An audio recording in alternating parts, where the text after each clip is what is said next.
calls are growing for President Trump to resign or be removed from office for inciting supporters to storm the Capitol in an act of insurrection Wednesday to disrupt the counting of Electoral College votes. The unrest left 5 people dead, including a Capitol police officer who was reportedly struck in the head by a fire extinguisher. On Thursday, White House aides pressured Trump to read a scripted video message prepared by a staff where he denounced the mob that stormed the Capitol and vowed there would be a smooth transition of power. The New York Times reports Trump only agreed to record the video after realizing he could be charged for his role in inciting the riots and facing the prospect of being removed from office. Just a day earlier, Trump had a very different message for the insurrectionists, saying, quote, "We love you. You're very special." The Times also reports Trump has had discussions in recent weeks with staff about pardoning himself before leaving office, a move no president has ever taken. On Thursday, House Speaker Nancy Pelosi threatened to impeach the president again if Vice President Mike Pence and the cabinet does not invoke the 25th Amendment to remove him. I join the Senate Democratic leader in calling on the Vice President to remove this president by immediately invoking the 25th Amendment. If the Vice President and the cabinet do not act, the Congress may be prepared to move forward with impeachment.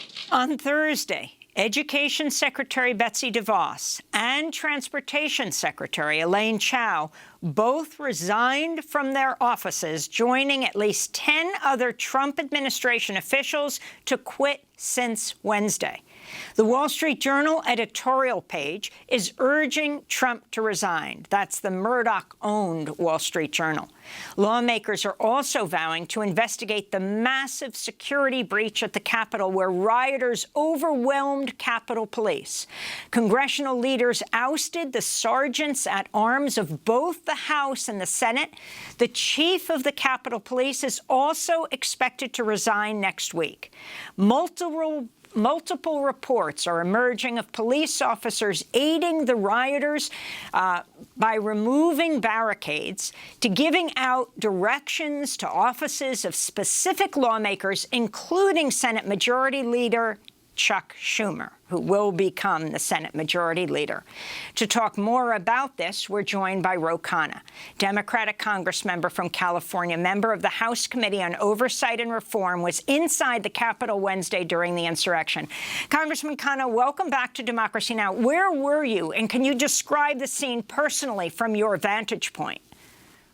Amy, I was in my office in the Cannon building, and then we heard that there was an evacuation because there was apparently a pipe bomb nearby. So I left my office. I started to head towards the Capitol. Fortunately, I got frantic texts from people saying, don't go into the Capitol. It is being overrun. At that point, some of us turned back. We were told that the Cannon building was clear, but we didn't know, but that it was our best course. So I went to my office, locked the doors of the office, and stayed in the office the rest of the day. So, Congressman Khanna, you have the House Speaker, Nancy Pelosi, calling for the removal of President Trump. Can you talk about the different options? Can you talk about what the 25th Amendment invocation would mean? Can you talk about what impeachment would look like?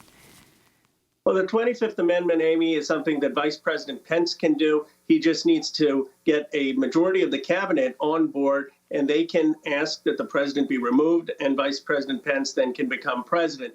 If they refuse to do that, then the House must impeach, and the Senate should convict. Here's why Republicans should be for impeachment. If you listen to the president's incitement of violence and Rudy Giuliani's incitement of violence, the target was actually Republican lawmakers. Donald Trump Jr. is saying, go show the Republicans they need to be on our side, and we're going to have a trial by combat. So this was not an attack just on Democratic lawmakers. If anything, it was an incitement of violence against Republican lawmakers.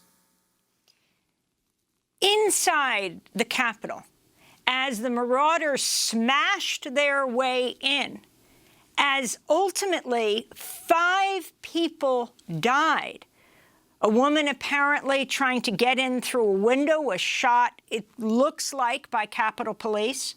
Now a Capitol Police officer has succumbed to his injuries, apparently slammed in the head by a fire extinguisher, and 3 others who died of medical emergencies on the Capitol grounds. Describe the feeling inside. Did you ever expect this would happen? President Trump's whole family was at the rally. You had Ivanka Trump, you had Eric, you had Donald Trump calling for people to move forward. Trump said he would go with them to the Capitol. Of course, he didn't. And what that means, do you see him as the leader of the insurrection? And do you think he should be criminally charged? He's out of office in less than 2 weeks if he's not ousted before. Well, it is a case of classic incitement. It is illegal conduct to encourage people to go break the law. And in this case, there was a direct connection. It's not like he made some generic call for protesting. What he said is go march at the Capitol. Rudy Giuliani is saying it's a trial by combat. He's saying go show strength. This is basically an incitement of a mob to go commit criminal attacks. And so it absolutely needs to be investigated from a Justice Department perspective. But the first thing is he needs to be removed from office. I don't understand how you can have a president of the United States who has incited a violent attack remain in office any longer. Do you support impeachment or the invoking of the 25th Amendment? I support both. I mean, I support whatever will get him out. What I don't understand is why you can't have McConnell call him and say, President Trump, if you don't resign, you're going to be impeached. And that is necessary not just for the stability of our democracy until Joe Biden gets into office. That's necessary to send a message that in this country, you cannot incite riots and have no consequences. I mean, what does it say to people if we have a president of the United States who's incited violence against the institution of the Capitol, and we say we're fine with him still being president of this country? That is not a message that stands up for democratic values. Contrast this with President Trump's approach in Portland, Oregon, when he called for people put in jail for up to 10 years if they in any way damaged federal property.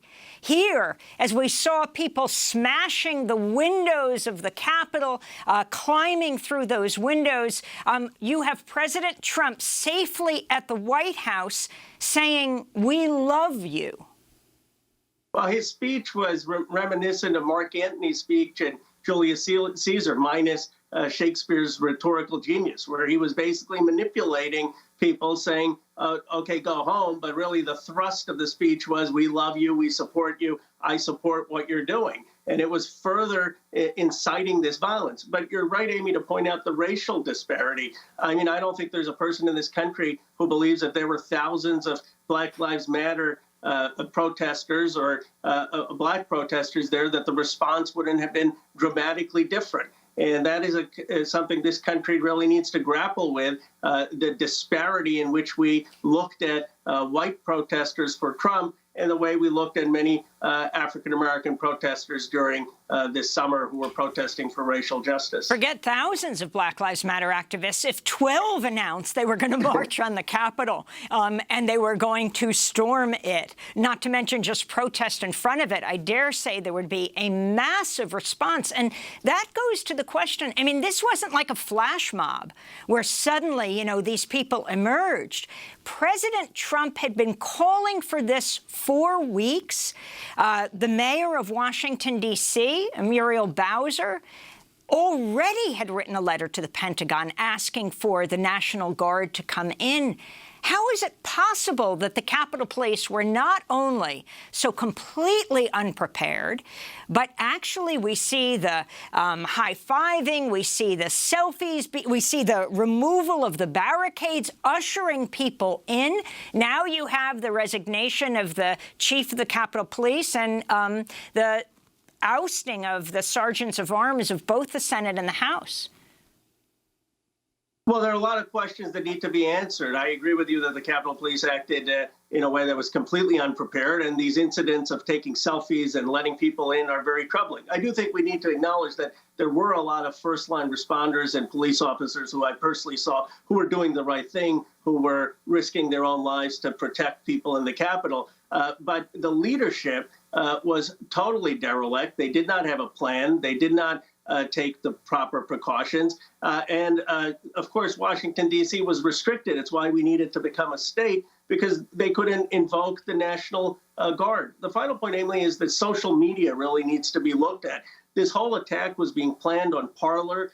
People were actually talking about how they were going to get rifles. They were talking in specifics about what they were going to do. And nothing came down on those sites. And then Facebook and Twitter were live streaming the calls to go march on the Capitol. So I think social media has to really probably one of its most shameful days in contributing to what happened on the Capitol. And you have the newly sworn-in Democratic Congressmember Cori Bush of Missouri tweeting, "My first resolution in Congress will be to call for the expulsion of the Republican members of Congress who incited this domestic terror attack on the Capitol." This is Cori Bush speaking on MSNBC Wednesday. I'm walking through from the Capitol to my office, and there was not a lot of police activity. There was no one came to this door to check and knocked on the door to say, "Congressmember Bush, are you and your team okay?" You know, we're sending text messages letting people know, I'm letting, our committees know we're okay, letting our other members know we're okay.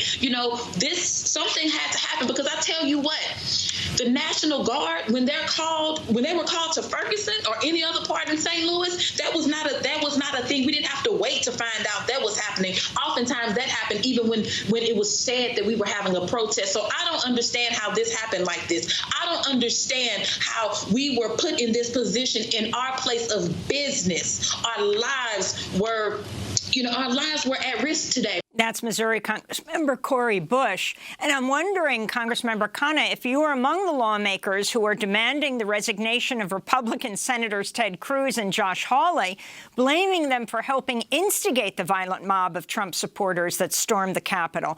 Cruz and Hawley were at the forefront of the efforts objecting to the certification of the electoral votes for President-elect Joe Biden. Congressmembers Alexandria Ocasio-Cortez tweeted yesterday, "Senator Cruz, you must accept responsibility for how your craven, self-serving actions contributed to the deaths of 4 people yesterday and how you fundraised off this riot.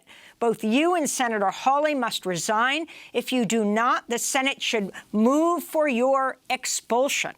Unquote. Meanwhile, publishing company Simon & Schuster said Thursday it's canceling the publication of an upcoming book by Senator Hawley. And Senator Hawley's home newspaper, the Kansas City Star, has said he has blood on his hands. Even after everything happened, Hawley insisted on continuing to object to the counts in Pennsylvania, for example. Your response? Well, Amy, I think what Hawley did is unconscionable. I mean, he actually was out there with a fist pump, supporting and encouraging directly the protesters. And so resignation in that sense makes complete sense. And there should be an ethics investigation. I think there has to be a distinction between members of Congress, as much as I disagreed with them, who used the process to raise objections, and they should be defeated at the ballot box. But if there were senators like Hawley who are actually inciting violence, that breaks all ethics laws, and that is the grounds for expulsion. And that fact-based investigation should take place. In Hawley's case, I think it's clear and evident. Finally, through all of this, it almost became a sideshow. But Wednesday began and ended with history being made in Georgia. The first African-American Democrat elected to the Senate from the South, Reverend Raphael Warnock. That was the beginning in the early hours. And then you had, in the midst of all of this, the announcement that that Jon Ossoff had won the second seat in Georgia, flipping the U.S. Senate to being Democrat-led, at least 50-50. And, of course, Vice President Kamala Harris will be the deciding vote. What does that mean for you in the House and the kind of legislation you want to see put forward? It's absolutely historic. We now can get things done, like a $15 minimum wage, like a major infrastructure bill, like $2,000 cash for people who need it. This is a moment now that we have to deliver for the American people whose wages have stagnated, who have not had good, secure jobs. But more than that, Amy, is it's a step after all this country has gone through towards a multiracial, multi-ethnic democracy. We have a new South with Reverend Warnock, not just an African-American senator from the South, but an African-American senator who ran talking about criminal justice, who ran talking about human rights in Palestine, who ran talking about issues of economic dignity. It is a new voice for this country, and I am hopeful that we're going to turn a page after Donald Trump and start the serious work of building that kind of a democracy.